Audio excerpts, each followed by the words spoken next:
జనరల్‌గా రాష్ట్ర ప్రభుత్వాలు, ఏ రాష్ట్ర ప్రభుత్వం అయినా సరే, మహిళల రక్షణ కోసం, మహిళల భద్రత కోసం కొత్త చట్టాలు తీసుకురావడానికి కేబినెట్ సమావేశం పెట్టేటువంటి పరిస్థితి ఉంటుంది. కానీ ఈ రాష్ట్రంలో, ఈ కూటమి ప్రభుత్వంలో మాత్రం మహిళల భద్రత, మహిళల రక్షణ కోసం రూపుదిద్దుకున్నటువంటి దిశ చట్టాన్ని రద్దు చేయడానికి నిన్న కేబినెట్ సమావేశాన్ని పెట్టి ఆ చట్టాన్ని రద్దు చేయడం అనేది నిజంగా సిగ్గు చేయటం అని చెప్పి సందర్భంగా తెలియజేస్తున్నాం. అది కేబినెట్ సమావేశం కాదు, మహిళా ద్రోహి సమావేశం అని చెప్పేసి ఈ సందర్భంగా మేము సంబోధిస్తున్నాం. ఎందుకనంటే దిశా చట్టం అనేది, దిశ అనేది పేరు కాదు. దిశా చట్టం అనేది కేంద్ర ప్రభుత్వం ఏదైతే ఆమోదం పొందలేదు అన్న ఒక నెపంతో ఈరోజు మీరు రద్దు చేయాలి అని నిర్ణయం తీసుకున్నటువంటి మీ కుటిల నిర్ణయాన్ని వైఎస్ఆర్ కాంగ్రెస్ పార్టీ తీవ్రంగా ఖండిస్తుంది. దిశ అనేది పేరు కాదు, దిశా చట్టం అనేది మహిళల భద్రత కోసం, మహిళల రక్షణ కోసం వైఎస్ జగన్మోహన్ రెడ్డి గారు, గత ముఖ్యమంత్రి గారు తీసుకొచ్చినటువంటి గొప్ప చట్టం. అది కేంద్రంలో ఆమోదం పొందకపోయినా ఆంధ్రప్రదేశ్లో జగన్మోహన్ రెడ్డి గారి ప్రభుత్వంలో ఇంప్లిమెంటేషన్ అనేది జరిగింది. దిశ అనేది పేరు కాదు. దిశా చట్టంలో ఏదైతే మహిళల ఫోనుల్లో ఉన్నటువంటి SOS నుంచి పోలీస్ స్టేషన్లో 0 FIR వరకు, అదేవిధంగా నేరస్తుడు అరెస్టు నుంచి ఫోరెన్సిక్ నివేదిక వరకు, ఛార్జ్ షీట్ నుంచి ప్రత్యేక కోర్టులో శిక్ష వరకు నిర్మించిన సమగ్ర మహిళా భద్రతా వ్యవస్థ. అంటే త్వరితగతిన మహిళలకి న్యాయం జరగాలి. ఈ రాష్ట్రంలో మహిళలపై ఏ నేరం జరిగినా, ఏ ఘోరం జరిగినా, ఏ అత్యాచారం జరిగినా ఏదైతే దర్యాప్తు అనేది స్పీడ్గా జరిగి ఛార్జ్ షీట్ అనేది వారం రోజుల్లోనే వేసి త్వరితగతిన అంటే 28 రోజుల్లో తీర్పు వచ్చే విధంగా, న్యాయం జరిగే విధంగా ఆ చట్టాన్ని రూపొందించి ఇంప్లిమెంటేషన్ చేసినటువంటి ప్రభుత్వం జగనన్న ప్రభుత్వం.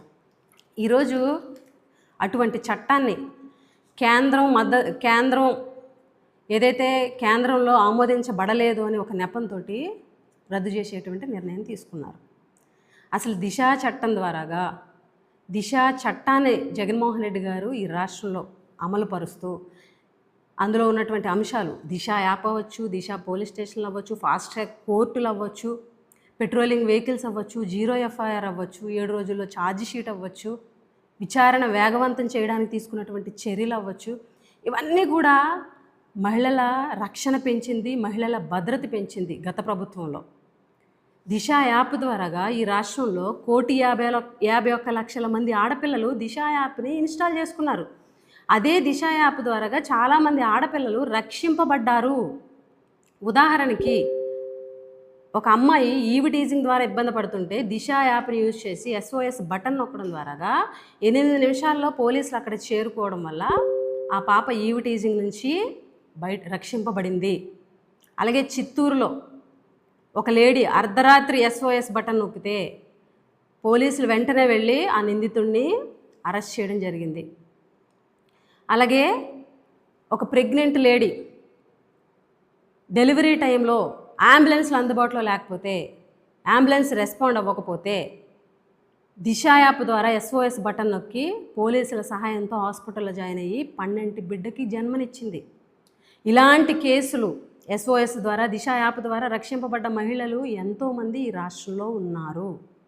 అలాగే దిశ పోలీస్ స్టేషన్లు ఏర్పాటు చేసి మహిళల కోసం, మహిళలపై జరిగే ఘోరాల కోసం, మహిళలపై జరిగేటువంటి ఘోరాలు నివారించడం కోసం, మహిళలపై జరిగేటువంటి నేరాలు నివారించడం కోసం ప్రత్యేక పోలీస్ స్టేషన్లు పెట్టి మహిళల కోసం అందులో 50% పైగా మహిళా పోలీసులే ఉండేలాగా చర్యలు తీసుకోవడం జరిగింది గతంలో.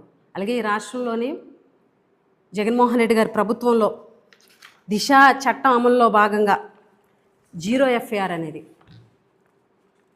అంటే చాలా మంచి విధానం. మహిళలకి ఎక్కడ అన్యాయం జరిగితే ఆ పరిధిలో ఉన్నటువంటి పోలీస్ స్టేషన్కి వెళ్ళి, ఎక్కడుంటే అక్కడ ఆ పోలీస్ స్టేషన్కి వెళ్ళి FIR నమోదు చేసే విధంగా, అక్కడికి వెళ్ళిన తర్వాత పోలీసులు ఇది మా పరిధి కాదు అని చెప్పేటువంటి పరిస్థితి లేదు. 0 FIR ద్వారా ఎక్కడైనా సరే మహిళలు FIR నమోదు చేసే విధంగా చర్యలు చేపట్టడం జరిగింది.